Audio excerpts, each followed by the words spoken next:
Welcome. My name is Edward Whitfield. I am the CEO and founder of Kreativize, and I want to welcome you to our channel.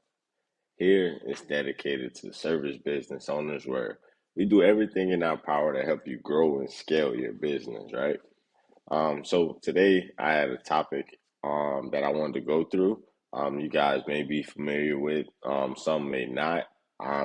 It's called the value ladder, right? Um, and no matter if you're in a service business or no matter if you're in a physical business where you're selling products, right? No matter if you're a coach, right? This goes for pretty much any category of a business owner, right? So, um, this is for you. When it comes to the value ladder, the origination from it, honestly, I couldn't tell you at this moment where I learned it from. Originally, Russell Brunson was heavy on the value ladder side. Dana Derricks definitely was pretty heavy on the value ladder side. So I got it from pretty much a few different sources, but it all holds still true, right?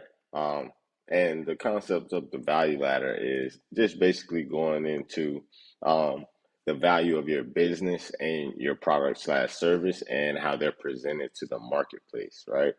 So if you have it, how does everyone start before they become a customer or a client of yours, right?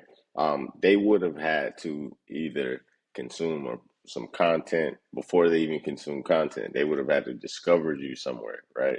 So you would have had to have been in their face. And as we all know, or as we all should know, only 1 to 3% of people are ready to buy right now at all times, right? So when you think about that, that means 97% of the market, they're either not ready right now, they're not problem aware, they're not definitely not solution aware if you're not problem aware, or they're problem aware and not solution aware, right? It's rare that we find people that are problem aware, they're solution aware, and they know that they need and want exactly what you have, and you're the person to deliver it for them, right? It's not many of those, 1 to 3%, as I just mentioned, right? So when you look at it like that, you want to be able to meet these people where they are, no matter how they are along the journey, right? So let's just say it's we're fishing for the normal, which is the 97%, right? When it comes to the value ladder, this is, as I mentioned, is the order of your product, services, and how they're delivered to the marketplace, right? So ideally, first, we want to have either a free or low ticket item, right? So I'm going to draw an illustration that's going to show exactly. One second. All right.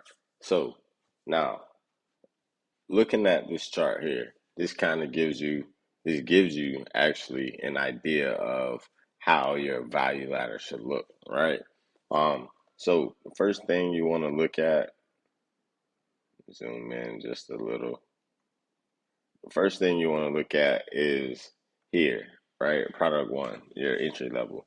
Ideally, these type of things are checklists, right? Free templates, right? These are your free things, gateway loss leader products, right? So $0 to $7, if that, right? If you want to put a price on it.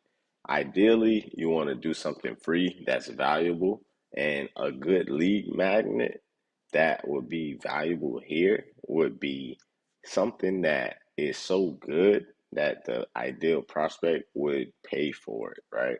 So you need to put in enough time and effort to where they know that they could have purchased this from you, right? You don't want to give away something that's not of value or something that is not going to move the needle in their business, right? Because what's the point? You might as well have not created it in the first place. So when you give a lead magnet, the idea of a lead magnet is to attract someone to your business and to give them so much value up front it's like they're begging for more, right? And when it comes to lead magnets, like I said, they can be free ebooks, checklists, templates, a process, right? An exact structure on how to do something, right? Anything can be a lead magnet, right? It just has to be valuable, right? So that's step one, right? You want to get them into the business with something simple, free and easy. Maybe if you want to apply something like $5 to it, or almost every business has something free, a free email list, newsletter, right? All of these things are considered lead magnets, right? And then once we get them in the door, right? Ideally, when they're in the mood, we want to be able to have something for them to grab and for them to purchase and for them to move along of the process when it comes to your selling process, right? Right. So, all right. I had some technical difficulties. We're back now. All right.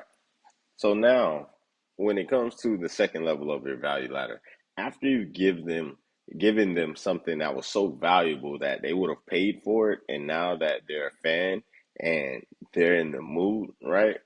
If we want to get them in a hurry, on the next page, we'll introduce our first offer, right? Which is our first upsell, right? And when it comes to this offer, you want to have it something that's mid ticket where ideally they can purchase without having to speak to someone. So these products range anywhere between, as we said, from $5 all the way up to $500, right? People typically can make a purchase around 500 bucks or less without having to speak with someone. When it comes to those higher ticket things, like around $1,000 or so, and next level, people tend to want to speak with someone, or they want to exactly know what they're getting there, right? So that's where we have even deeper, and we'll talk about that as we get to the next level, right? So the when it comes to your mid ticket offer, right? So this can be sometimes this is where you incorporate your core product, right?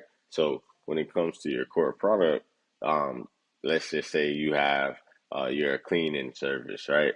So if they get a free, let's for example, a lead magnet for a cleaning service, they'll get a free, let's say a free checklist on how to keep your carpet, let's just say BPH or what the technical language, but 100% healthy, compliant, and up to standards, right?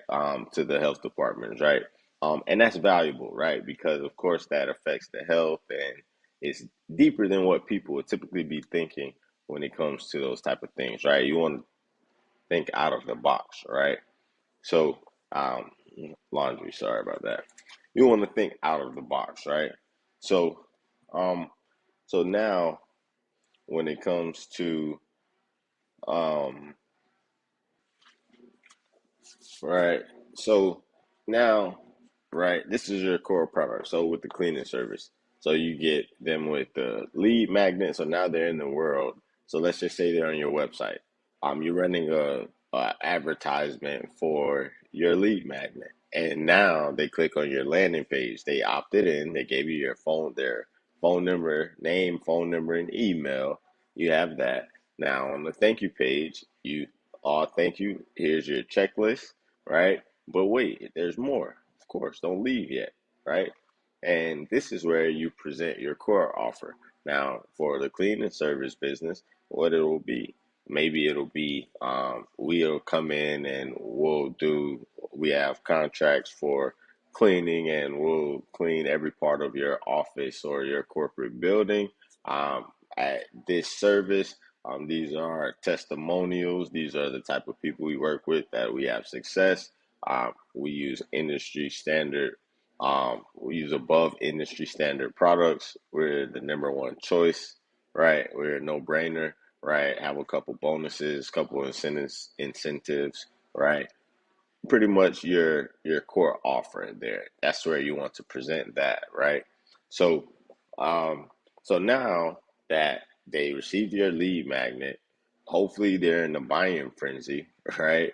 So now they've taken your core offer, right? So now they've entered their credit card, they've purchased with you, right? Now you want to move up the value ladder, right? And now these are marrying a few different thoughts here. So we're marrying the value ladder with the sales funnel as well, right? And these things work hand in hand. So when you're creating your value ladder, right, you want to understand how you're going to present these things to the marketplace, and ideally is through your sales funnel, right? With your landing pages and such, which is not to be confused with a website, which we'll go deeper in another video, right? The difference between landing pages and websites. So now they're in a buying frenzy. So they've purchased your core product, right? Now on the thank you page for your core product. But wait, there's more, right? Now you have an ultra super top core product. Okay, it doesn't have to be that distinct, but this is where your high ticket offer comes into place, right? So typically, let's keep with the service business, the cleaning service business, right?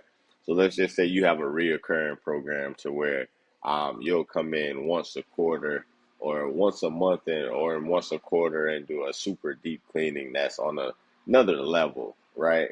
So and this is your high ticket, so maybe this is an additional 5,000, but because they're such in a buying frenzy and they've already got your free checklist, they've already started the core service with your core cleaning where you have a monthly contract.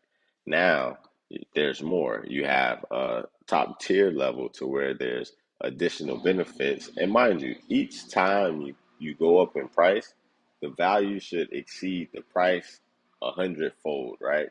And that goes into building a great offer or a great a great offer to the market, to the product, right? People can't consume your product if they don't buy your offer first, right? No one, no one experienced, like, you don't know what the burger tastes like before you buy it. You had to buy the offer of the burger before you bought the burger, if that makes sense, right? So people buy your offer. They don't necessarily buy your product. So keep that in mind. The offer has to be good, which we'll go into in another video as well. So like, subscribe, follow, right? Stay tuned for more videos and content in the future, right? Um, so